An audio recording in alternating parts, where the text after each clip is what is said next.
बिस्मिल्लाहिर्रहमानिर्रहीम। अस्सलाम वालेकुम। मिर्जा फर्जुल्लाह बेग साहब का नाम खासा जाना पहचाना है। अक्सर लोग उनको उनके खाके डिप्टी नजीर अहमद की कहानी कुछ मेरी कुछ उनकी जबानी के हवाले से जानते हैं, लेकिन हकीकत यह है कि मिर्जा फर्जुल्लाह बेग साहब एक बहुत अच्छे मज़ाह निगार थे।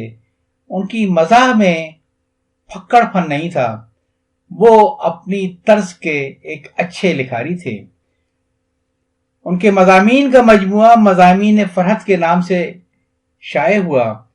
आइए आपको उसमें से एक मजमून पढ़ के सुनाता हूं। आजाद निगारिस्तान और दादा जान। यूं तो मिर्जा फर्जुल्लाह बेग साहब का इंतकाल आजादी से कुछ अर्सा कबल हो गया था, लेकिन इस मजमून में उन्होंने आजादी के बाद का नक्शा खींचा है, बिल्कुल ऐसे ही जैसे शौकत थानवी साहब ने स्वदेशी रेल का जिक्र किया था। आइए सुनते हैं। मिल गई, आखिर निगारिस्तान को कामिल आजादी मिल ही गई, और क्यों न मिलती। इसे एक आजादी के लिए यहां वालों ने क्या क्या जतन नहीं किए।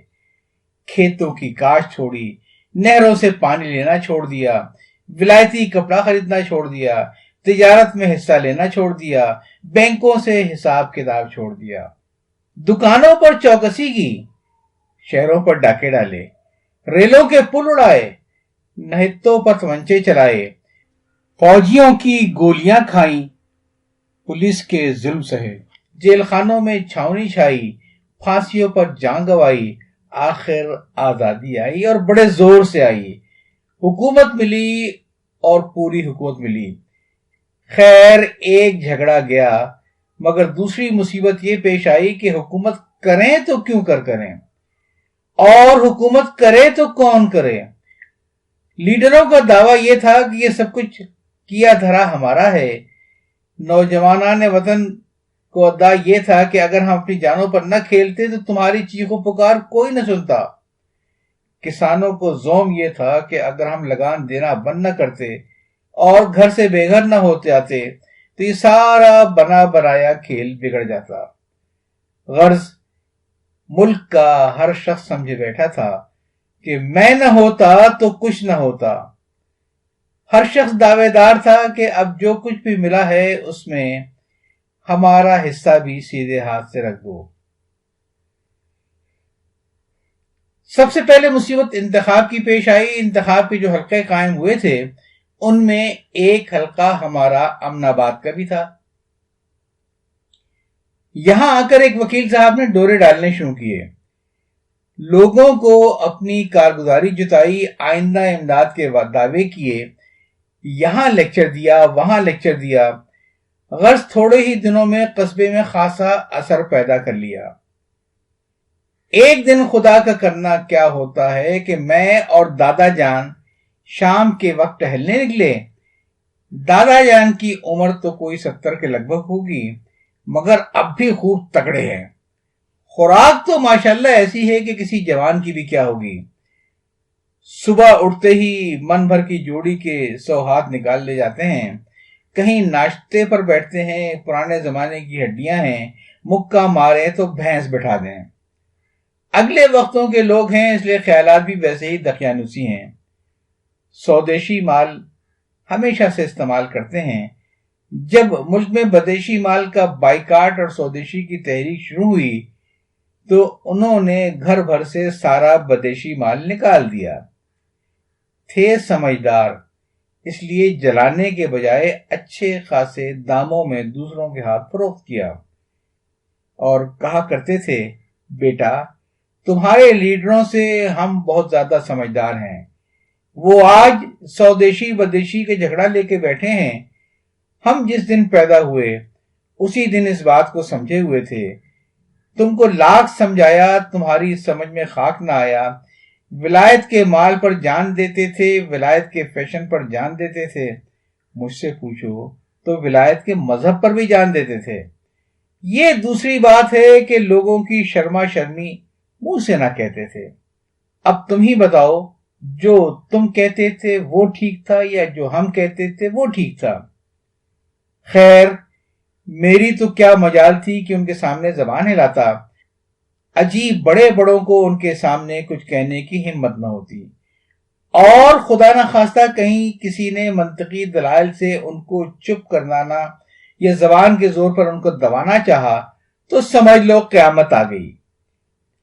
जबान तो जबान, उनको लकड़ी के हाथ दिखाने में तामुल न होता था।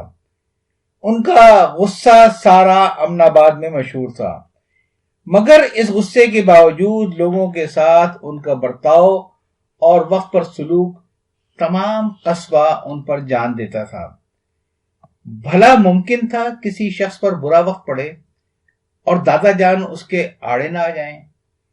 किसी के यहां शादी गमी हो और दादा जान उसमें शरीक न हो, किसी का हाथ तंग हो और दादा जान उसकी मदद न करें। नतीजा यह था कि उधर उन्होंने किसी बात में हां की, हर शख्स के मुंह से हां निकलने लगी। गर्ज सारा कस्बा उनको दादा जान कहता और वो सारे कस्बे वालों को अजीज समझते। निगारिस्तान को जो आजादी मिली, इसकी जद्दोजहद में अमनाबाद ने भी बड़ा हिस्सा लिया और दादा जान से मशवरा लिया था, लेकिन जब आजादी मिल गई तो कस्बे वालों को तो सब भूल गए। बाहर से लोग आकर कस्बे पर हक छीनने लगे। इंतखाब के लिए कस्बे वाले तो गए जहन्नुम में। बाहर के एक वकील साहब ने आकर अपने लिए वोट जमा करने शुरू कर दिए। तो खैर, मैं और दादा जान शाम के वक्त टहलने को निकले। आबादी के बाहर नदी किनारे क्या देखते हैं, हजारों आदमी जमा हैं। मेला सा लगा हुआ है, सौदे वालों ने भी दुकानें लगा ली हैं। वकील साहब के हाली मवाली लोगों की खातरें करते फिरते हैं। मजमे के बीच में एक मोटर खड़ी है, टॉप गिरी हुई है और सीट पर वकील साहब खड़े अपने इंतखाब के फवायद बयान कर रहे हैं। दादा जान ने मुझसे पूछा, बेटा ये क्या तमाशा हो रहा है? मैंने कहा, दादा जान ये वही वकील साहब हैं कि अगर तुमने मेरा इंतखाब किया तो मैं तुम्हारे लिए ये कर दूंगा। दादा जान ने कहा, हैं? इसकी क्या जरूरत है? अगर लोग इनको अच्छा समझते हैं तो इनको इधर उधर मारे फिरने की क्या हाजत है? खुद ही लोग इनको वोट दे देंगे। अगर इनको अच्छा नहीं समझा जाता तो ये हजार गुल मचाएं, इनको वोट कौन देगा? क्या हमारे यहां के लोग ऐसे बेवकूफ हैं कि अपना भला बुरा भी नहीं समझते? मैंने कहा, दादा जान ये लोग वोट खरीदते हैं, किसी को रुपए पैसे देकर, किसी को डरा धमका कर, किसी की खुशामद करके, किसी को धोखा देकर। यहां कोई काम साफ सुथरा थोड़ी होता है। मेरा ये कहना था कि दादा जान तो बिफर ही गए। कहने लगे, ये क्या कहा? तो गोया ये वकील साहब यहां बदमाशी करने आए हैं। जरा मैं भी तो देखूं ये यहां से क्या ले जाते हैं। मुसीबत हमने भरी, जमीनें हमारी नीलाम चढ़ी, घर हमारे जले, मारपीट हम पर हुई, और ये वकील साहब अब हिस्सा बटाने आए हैं। बटाने क्यों कहूं, सारे का सारा हजम करने आए हैं। चलो जी जरा हम भी चलकर सुने ये क्या बक रहा है। जब हम दोनों मजमे के करीब पहुंचे तो लोगों ने दादा जान के गुजरने को जगह छोड़ दी, मगर दादा जान वहीं ठहर गए और कहा, मियां रहने दो, मैं यहीं से इनका लेक्चर वेक्चर सुन लूंगा। बहरा थोड़ी हूं कि पास जाए बगैर मुझे सुनाई न दे। गर्ज हम दोनों मजमे के सिरे ही पर ठहर गए। उस वक्त वकील साहब फरमा रहे थे, मेरे अजीज भाइयों, तुमको अपने कामों से इतनी फुर्सत कहां है कि मुल्क की पार्लिमान में शिरकत कर सको? तुम में इतनी तालीम कहां है कि वहां जाकर अपनी बहबूदी के लिए कोई राय जाहिर कर सको? तुम में इतनी सख्त कहां है कि दारुसल्तनत में रहकर वहां के अखराजात बर्दाश्त कर सको? मैं तुम्हारा खादिम हूं, मुझ पर तुम्हारे हुकूक हैं, तुम्हारा फायदा हर वक्त मेरे पेश नजर है। मैं तुमको खुशहाल देखना चाहता हूं। मैं तुम्हारी भलाई के लिए अपनी जान तक देने को तैयार हूं। मैं पार्लियामेंट में तुम्हारी नियाबत करूंगा। मैं साबित कर दूंगा कि तुमने मुझ पर जो भरोसा किया वो कुछ बेजा न था। मैं तुम्हारे मुकाबले में अपने फायदे को हेज समझूंगा। मैं जालिमों के पंजे से तुम्हें निजात दिलाऊंगा, सच की मदद करूंगा और हकदार को हक पहुंचाऊंगा। वकील साहब यहीं तक पहुंचे थे कि दादा जान ने ठहर जा तू झूठा है का नारा इस जोर से मारा कि सारा मैदान गूंज उठा। हर शख्स उनकी तरफ मुड़ मुड़ कर देखने लगा। ये भी भीड़ को चीरते फाड़ते, लोगों को धकेलते धकालते मोटर तक पहुंच ही गए और कहने लगे, भाइयों अब मैंने इस शैतान को पहचान लिया है। ये बड़ा झूठा और दगाबाज शख्स है। तुमको आनंदा और मकंदा का मुकदमा तो याद ही होगा। तुम ही बताओ इसमें बेचारे आनंदा पर जुल्म हुआ या नहीं। हक आनंदा का था या मकंदा का? बदमाश मकंदा एक लंगोटी बांधे हमारे गांव में आया, आनंदा के हाथ पांव पड़कर उसके साथ रहने लगा और आखिर में उस गरीब का सारा घर बार ढोर डंगर जमीन मकान सब दबा बैठा। यही हजरत उस मुकदमे में मकंदा के वकील थे। झूठी गवाहियां इन्होंने दिलवाई, झूठी दस्तावेज इन्होंने बनवाई। अब ये बेहया हमारे ही सामने आकर कहता है कि मैं सच का साथ दूंगा और हकदार को हक पहुंचाता हूं। खुदा के लिए इस बदमाश के फेर में ना आ जाना। ये बहुत से शरीफों को ठिकाने लगा चुका है। इसकी सूरत जरा देख लो और पहचान लो, ये वही शख्स है जब माल गुजारी न देने पर हमारी जमीनें नीलाम हुई थी। इसने सारी जमीनें कोड़ियों के मोल अपनी जोरू के नाम से खरीदी थी। वो तो कहो पहली सरकार ने मामला रफा दफा कर दिया, वरना इन हजरत ने तो तुम सबको ठिकाने ही लगा दिया था। और क्यों जी, अमनाबाद के लोग क्या मर गए हैं कि इनके बजाय ये पर महल्ले वाले, क्या नाम है जमा का, जाकर मेंबर हों? चल रहे पुरसराम, हम तुझको मेंबर बनाएंगे। पुरसराम ने कहा, ना जी दादा, मुझसे ये काम नहीं निबड़ेगा। दादा जान ने कहा, ओ बरकतुल्ला, अरे ओ बरकतुल्ला, इधर तू क्यों नहीं मेंबर हो जाता? बरकतुल्ला ने कहा, दादा जान मुझे लिखना पढ़ना नहीं आता, मैं क्या मेमोरी करूंगा? दादा जान ने कहा, अरे मेमोरी के लिए लिखने पढ़ने की क्या जरूरत है, जो सच्ची बात हो जाकर कह देना। सबने मान ली, चलो छुट्टी हुई। मेमोरी करने में कोई हाथी घोड़े लगते हैं? अच्छा, तुम में से कोई मेंबर नहीं बनता, चलो हम मेंबर बनते हैं। जी वकील साहब, यहां से चलते बनो। अगर आज से इनके कस्बे में कदम रखा तो तुम्हारे हक में अच्छा ना होगा। तुमने इस कस्बे को क्या नाना जी का घर समझ लिया है? भागे और आ पहुंचे। ये नहीं मालूम कि यहां हम रहते हैं। भाइयों, इस बला को यहां से दफा करो, निकालो इसको, अभी यहां से निकालो। उसके बाद कुछ न पूछिए क्या हुआ वकील साहब के साथ। हाथों हाथ खबर नहीं कहां से कहां तक पहुंच गई। मोटर बिचारी की वो दुर्गत बनी कि बयान नहीं हो सकती। थोड़ी देर में ये पता भी नहीं चला कि यहां कोई मोटर थी भी या नहीं।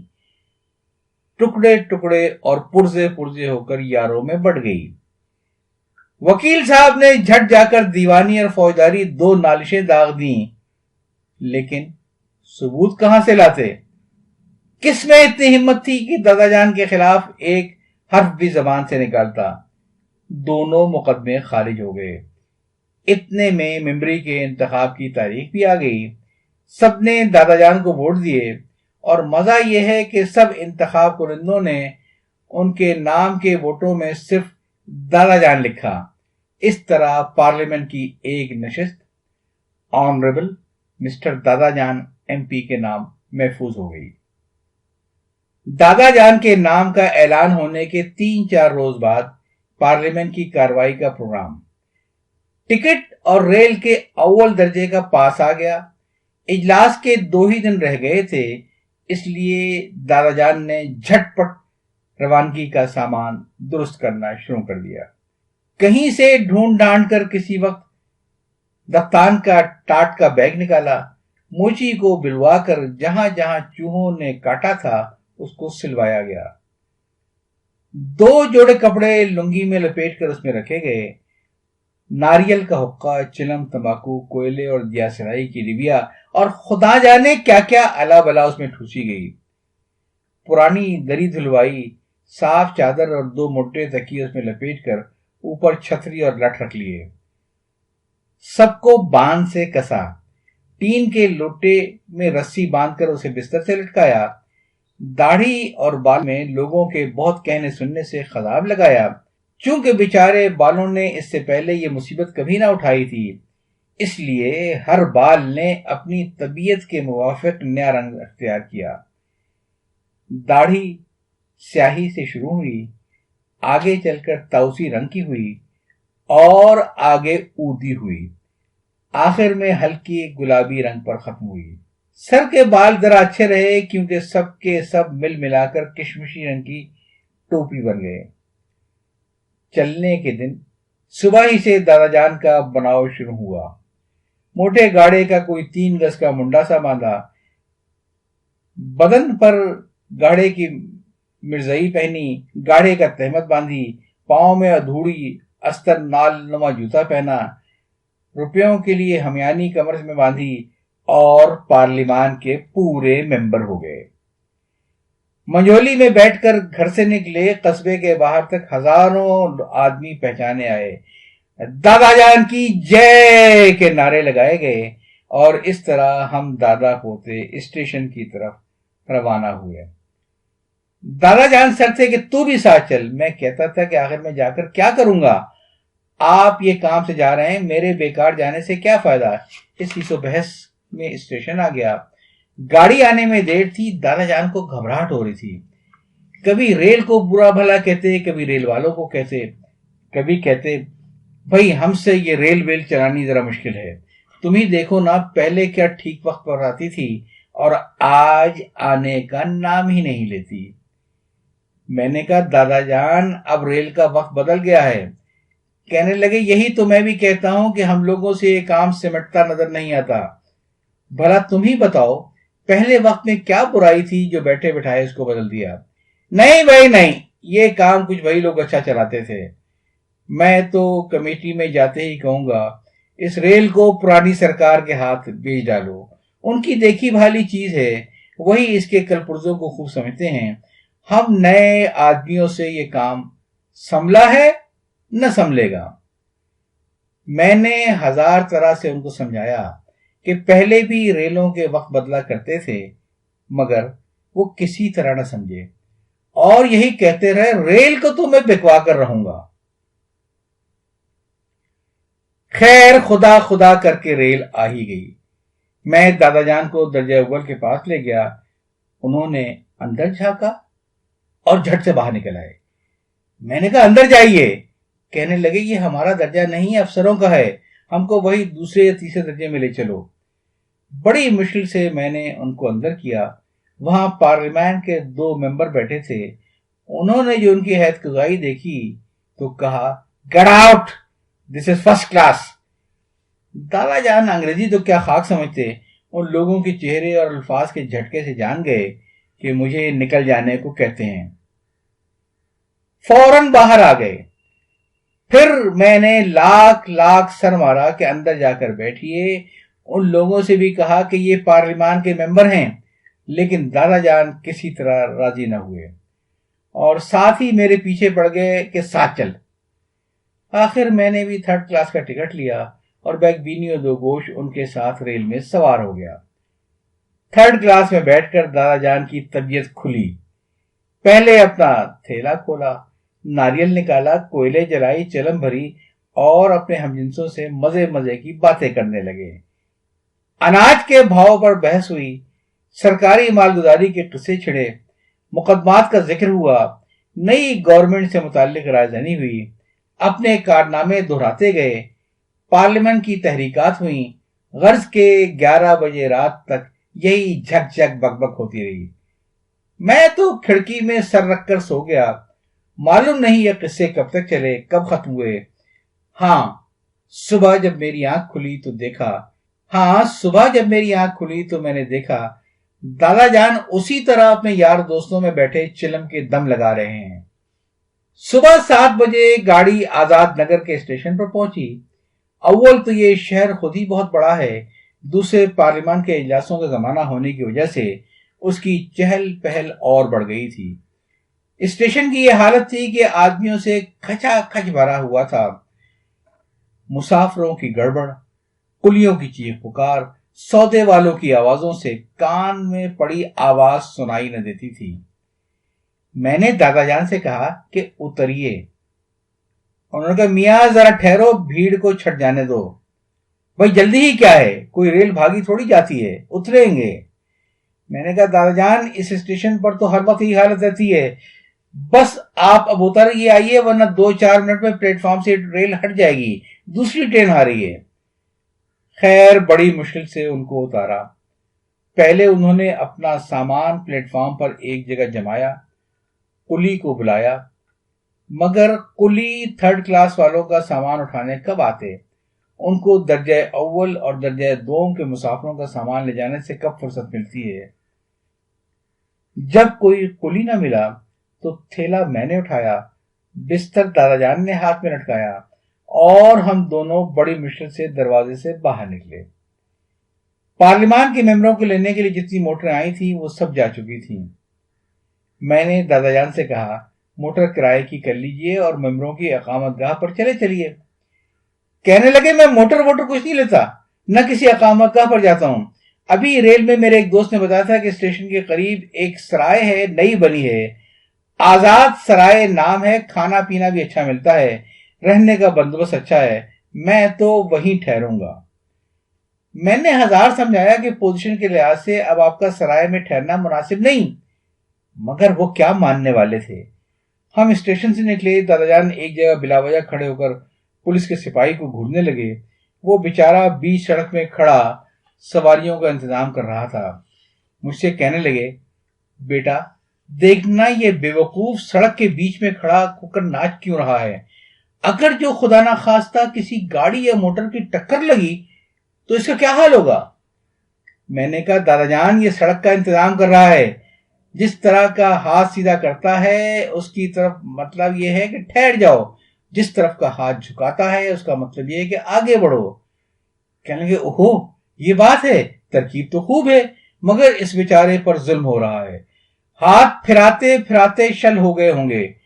غضب ہے، 12 روپے مہینہ کی تنخواہ اور کام ایسا سخت، کیا اسی کا نام آزادی ہے؟